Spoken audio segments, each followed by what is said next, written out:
Hi friends! Today we are going to do our Oaxacan relief fish. So you are going to start, you will either get this paper today or you will have gotten it last time. And we need to cut out our fish shape. Now I have lots of different options for fish shapes. This is just the one that I chose, but I'm going to cut right on that line.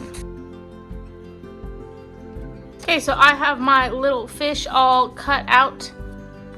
Next, you're gonna get a large lump of clay, and we want to make this clay into a slab. So to make it into a slab, you are going to set it flat on your clay messy mat and start to push it down. Then you will get 2 dowel rods. You might have to share with the people at your table, but you're gonna set these next to it, and these will make sure that this stays the same thickness all over. You will get either a normal rolling pin or one of these. Both of them work the same. And we're gonna start rolling our clay back and forth until it touches the dowel rod. So I need my rolling pin to touch the dowel rods. This is now completely flat to the thickness of our dowel rod. So all the way around, it is the same thickness. Now I'm gonna set my little fish template on top of my clay. Now if yours doesn't fit, you may need to go back and try to roll out your clay a little bit differently, but you should have enough where any of the fish templates will fit. And then you're going to take any tool to actually cut this out. So you can use a toothpick, you can use a popsicle stick, you can use one of the plastic knives, it's up to you. But we're just gonna, I'm gonna take mine and I'm just gonna slowly press the sides like this. So I'm kind of stamping. I'm not dragging because that could pull my clay and ruin the shape of my fish. So I'm just poking all the way around to kind of punch out this shape out of the clay.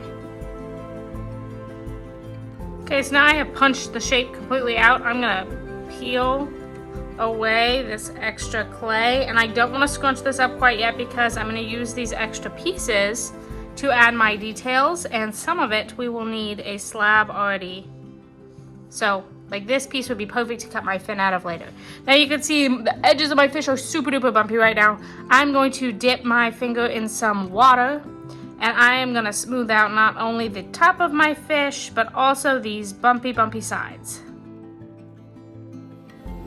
So my fish is completely smooth on this side. I'm just gonna flip him, make sure I smooth out this side as well.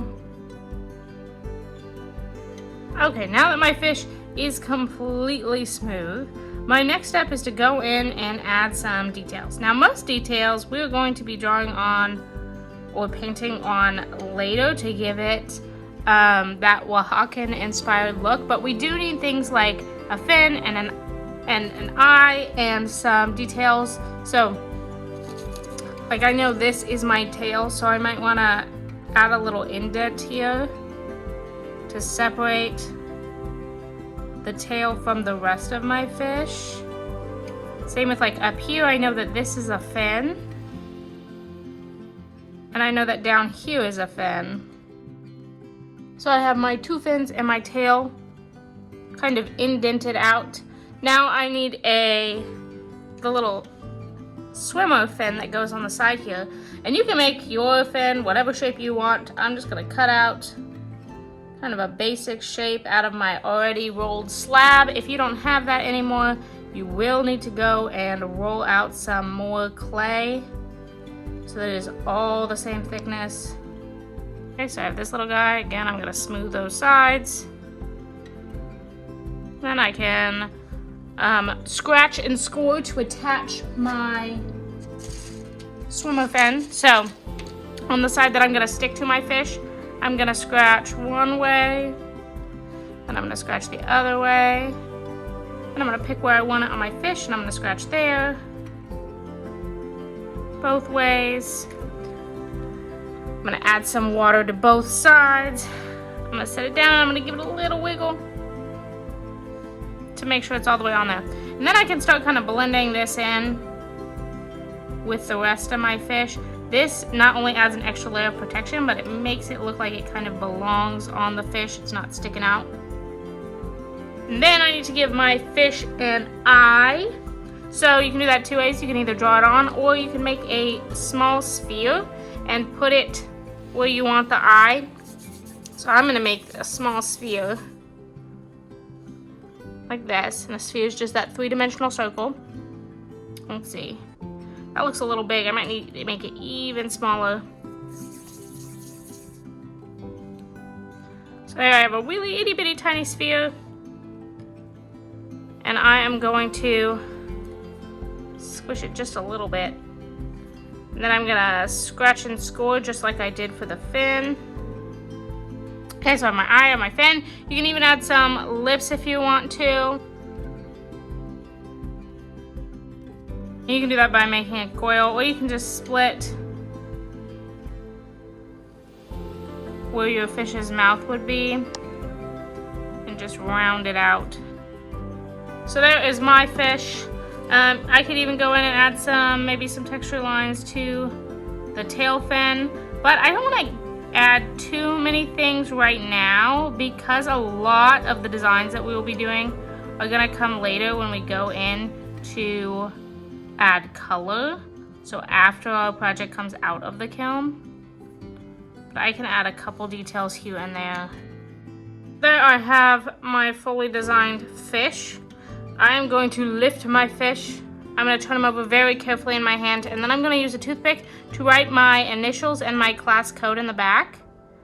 And when you are doing this, you want to make sure that you are pushing hard enough to where you can see very clearly your initials and class code, but not so hard that you are pushing through to the other side of your fish. So you can do this with a pencil, or you can do this with a toothpick. But when you are all finished designing your fish, you're gonna go and you're gonna grab a paper towel. And you are going to ball up that paper towel really itty bitty and small, like this. And then you can ask me for help if you need it, but we're gonna pick up our fish. And we are going to put this on the clay drying rack. So you're gonna place this on the clay drying rack. Then you're gonna set your fish on top of the paper towel. And you are kind of gonna bend him, because what's gonna happen is when he goes and dries and we cook him in the kiln, he will be able to stand up off the table all on his own. We'll give him a 3D effect.